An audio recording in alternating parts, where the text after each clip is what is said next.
आज कन्हैया ने मैया को उल्टी सीधी पट्टी पढ़ा दी। गोपियों से पहले आकर के सब पढ़ा दिया। रे मैया बने ऐसे मारो मारो, मुकुट तोड़ दियो, मैया बांसुरी तोड़ दी।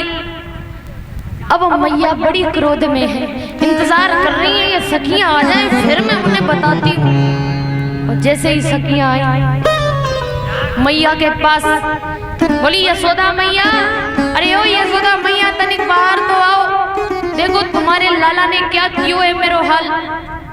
मैया यशोदा पहले ही डंडा लेके आ गई। अरे आओ आओ हम तुम्हें बताते हैं। अरे मेरे लाला को इतनो मारो, इतनो वो रो रही है, बाकी मोर छड़ी तोड़ दी, मोर पंख उठा के फेंक दिया, कोई ऐसे करता है।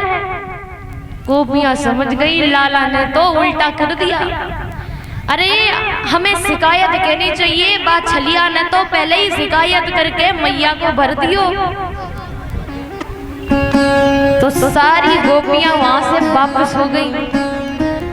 उनकी दाल ना गली मैया से। बोली जो कन्हैया बड़ा चालू है, लेकिन जैसे बदलू लेके तो रहूंगी। कन्हैया बाहर गए, जा करके गोपियों से कहने लगा क्यों मजा आया, अगर माखन दे देती तो ऐसा नहीं होता, लेकिन तूने तो माखन ही नहीं दियो। गोपियों ने एक चाल सूझी और एक दूसरे के कान में फुसफुसाने लगी। सखी पता है वो प्रभावती ताई बोल रही थी कि कन्हैया मेरे घर चोरी करने ना आए, मुझसे बड़ो डर है वो कन्हैया। कन्हैया ने कहा क्या बोली, मैं प्रभावती ताई से डरता हूँ। अरे तू देख कल तू प्रभावती ताई के घर के पीछे मिलियो, बाई के घर को तो माखन खिलाऊंगा। आज सखियों ने जाके प्रभावती ताई से कह दिया, ताई आज लाला आएगा तुम्हारे घर पे माखन चुराने, तैयार रहना, सतर्क रहना बिल्कुल। अब मोहल्ले में कुछ ना कुछ एक न एक मैया ऐसी होती है जिनसे बच्चे बड़े डरे, एकदम डेंजर वाली, जिनका नाम लेते ही बच्चे सो जाए। ऐसी भी कुछ मैया होए। आज कन्हैया प्रभावती ताई के घर गई है सभी ग्वाल वालों को लेकर के।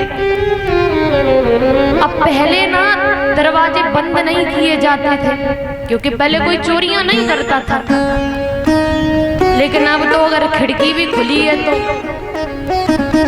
तुम्हारे घर में मान लो डाका डल चुका है। पर पहले ऐसा नहीं होता था, लोग दरवाजे खोल के चले जाते थे, इतना विश्वास था। प्रभावती ताई भी अपना दरवाजा खोल के गई है।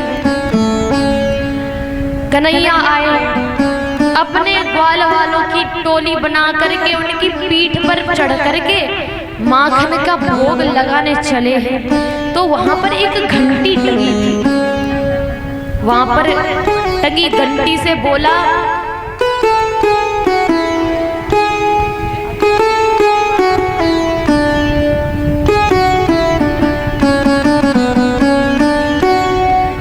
वहां पर टंगी घंटी से कन्हैया ने बोला, कन्हैया घंटी देख मैं भोग लगाऊं तो तू बजना नहीं, वरना प्रभावती ताई मेरे बजा देगी। तो घंटी ने कहा ठीक है प्रभु नहीं बाजेंगे। लेकिन जैसे ही कन्हैया ने भोग लगायो घंटी बाजने लगी। अब उससे पूछा तू क्यों बाजी, जब तुझसे मना किया नहीं बाजना, अब ताई आ जाएगी। बोली जगतपति जब भोग लगाए और घंटी ना बाजे ऐसे कैसे हो सकता है, इसलिए हमें बाजना ही पड़ा। कन्हैया ने जल्दी पल्ली से मटकी फोड़ी, लेकिन जब तक भागते, जब तक ग्वाल वालों के नीचे से उतरते, तब तक नीचे वाले तो सब गायब हो गए। कन्हैया मटकी पे लटके रह गए। पत्ताई आ गई, बोले अच्छा आज तो चोर पकड़ाई गयो। यशोदा रोज बोले मेरो लाला चोरी ना करे, मेरो लाला कछु ना चुराए, झूठो दोष लगाए, आज तो सबूत भी मेरे पास है, तो पकड़ के यशोदा के पास ले जाओगे और जब मार लगवाओगी कन्हैया सच्ची तू कभी चोरी ना करेगो। कन्हैया बोले ताई बाद में लड़ लियो, मैं लटक रहा हूँ और मेरे हाथ टूट गए ताई तो तू रोती रह जाएगी। तो पहले उतार तो ले। प्रभावती ताई ने कन्हैया को नीचे उतारो, पकड़ के हाथ लंबा सा घूंघट मार के चल दी यशोदा मैया के यहाँ। अब लाला बोले ताई थोड़ी तो दया कर दे, अगर कहूँ कि बिटिया के बाप ने मोए देख लियो कि जो कन्हैया है और चोरी करे तो मैं बूढ़ो भी हो जाऊं तो वो कोई कन्या को विवाह में साथ नहीं करे। इसलिए मैया तुझे घूंघट मेरे ऊपर डाल दे, ये पल्ला ना मेरे चेहरे पे डाल दे जिससे मेरा चेहरा ढक जाए, बंद हो जाए चेहरा। कहा ठीक है कन्हैया सही बोले, कहीं शादी ना हुई तो क्या होए, वैसे भी नंद बाबा को अकेलो छोड़ो। जैसे ही पल्लो डालो, लाला ने कहा जे हाथ पक छोड़ के जे वालों पकड़ ले तोड़ेगी का जाको।